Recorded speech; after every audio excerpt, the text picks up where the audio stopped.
Hello? Sorry, mate, sorry. Can I have a taxi for Nigeria, please? Taxi for Nigeria. Thank you.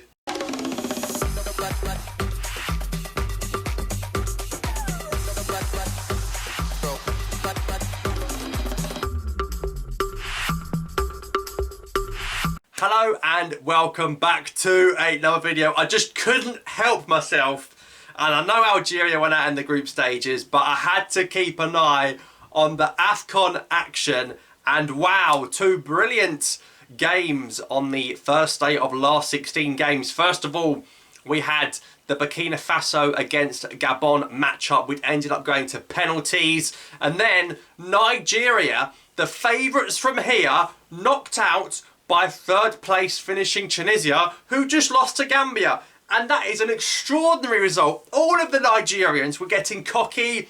We're going to win. We're going to go all the way. We've got a poor Tunisia side. The Super Eagles, their wings are broken because they weren't flying tonight. What an absolute bottle by Nigeria. You won all your group games for nothing. For nothing. Last AFCON, you were annoyed at the Mahrez free kick knocking you out. Well, at least you got to the semi-finals. This time, you couldn't even get past the last 16. Humbled by Tunisia side that came third and lost to Gambia and to Mali. That's extraordinary.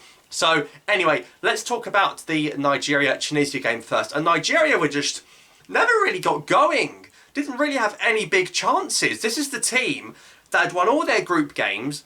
They were staying in the same city and had 3 days extra rest coming up against a Tunisia side who had just lost to Gambia.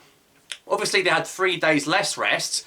A squad hit by COVID and certain players missing off the bench. The manager suspended from the touchline. The assistant was taking charge of the game. And they've just dumped Nigeria out just like that. Wow, a shot from Youssef Msakni, and you have to say Msakni he's a bit of an AFCON legend now. I know he's Tunisian, but he's a bit of a legend, Msakni. He's always there. He turns up. Like, this guy's one of them household AFCON names I grew up watching, so respect to Msakni for getting the winning goal. Like, it was a great strike. His poor goalkeeping, by the way, the keeper was awful. He barely had anything to do, and like the first time he was called into action, he spills that Msakni shot. But you have to say, apart from a chance from Sadiq in added time, Nigeria offered very little. And of course, Alex Iwobi comes on and you're thinking, okay, they're going to get going now. What does he do? He gets sent off straight away after a VAR check. That is textbook Alex Iwobi. So as soon as Nigeria went down to 10 men, it became a very difficult task. I cannot believe that it's not about Tunisia knocking them out. It's about how bad Nigeria were. Like, I genuinely expected this team, after getting maximum points, and it really opened up for them, the draw, to get Tunisia and then Burkina Faso or Gabon. They've thrown it away. And I know they had a temporary manager in charge, but still, they look solid. The Moses Simon of the group stage is nowhere to be seen. Iheanacho hauled off. That was awful. Awful. So now we've got Algeria, Nigeria, and Ghana out. And we're not even done with the last 16 yet. Like, what a boring AFCON. All the big names are going home so early. But anyway, there's probably going to be a shock winner now. Surely Cameroon take it from here. Surely. Who's going to stop Cameroon on their own turf winning 2 of the last 3 AFCONs? Anyway, that's a massive shock. Like, I genuinely can't believe that's just happened. Wow. And, you know, Nigeria going out now. I don't feel so bad about Algeria going out in the group stage now. Like, these shocks happen.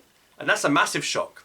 Tunisia lost 2 group games, came third as like a lucky loser, and are now in the quarterfinals against Burkina Faso. So either Tunisia or Burkina Faso are going through to the semi-finals of an AFCON. Wow. And that earlier game as well. Burkina Faso took the lead through Bertrand Traoré, but they should have taken the lead a little bit earlier. They had a penalty that was missed by Traoré as well. Although I have to say that was never ever a penalty. A very weird refereeing display who showed 16 yellow cards. That ref, that Moroccan ref, he showed 16 yellow cards. That's more cards than I get on my birthday.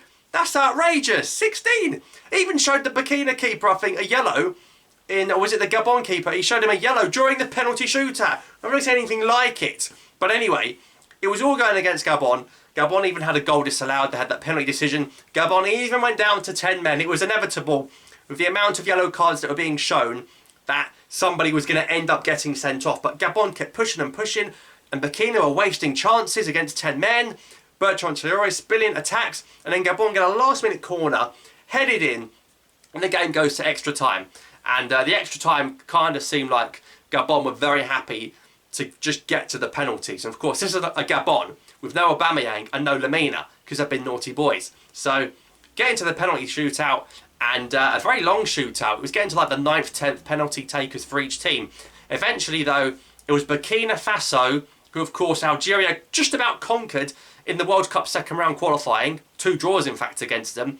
Tunisia are going to take on Burkina Faso, and Tunisia now are going to really fancy themselves at a second consecutive semi-final appearance after coming 3rd in their group again. Wow. So the tournament is very much starting to open up, and it's going to be interesting to see how it pans out from here, because we've lost Nigeria, Ghana and Algeria a lot earlier than we expected. So what are your thoughts on this result down below? Of course, maybe the benefit of Tunisia was actually playing on a decent pitch that was, 1, not a farmland, and 2, probably about half the size.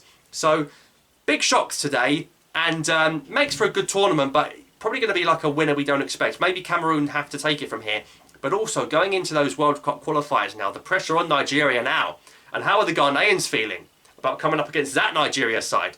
We're going to have another manager taking a job. That's extraordinary. So Nigeria are out, and Gabon are out, and Burkina Faso will play Tunisia in one of the quarterfinals. Of course, coming up next, you've got the Guinea-Gambia game, and you've got the Cameroon-Comoros game, where Comoros don't have a goalkeeper. They literally go to play an outfield player in the goal, which is just nuts. So Comoros don't care. They've got to the last 16. They've surpassed all expectations, and Ghana and Gabon are out from that group. Well, Comoros are still in the competition. Cameroon surely fancy themselves of the quarterfinals, and I've got a sneaky suspicion, and I know Naby Keita's having a very good AFCON, but I fancy the Gambians. I think the Gambians can do something, you know. I mean, you know, 7 points in their group, was it? 2 wins for Gambia. Keep an eye on the Gambians. They could do something. But anyway, that's the end of today's video. A few people wanted me to still talk about AFCON despite the fact that Algeria are out. And of course, it's not just Algerians that watch this channel, but of course, we are all African football fans. We all agree that we are all African football fans. That's why we're all here watching this, and I respect all of that. And I like rivalries, of course, but I do respect everyone's nation, and that's the core belief. So thanks for watching, guys. Thoughts on today's games in the comments down below. If you want to see an AFCON review every night, let me know. Thanks for watching, subscribe for more, and I'll see you next time.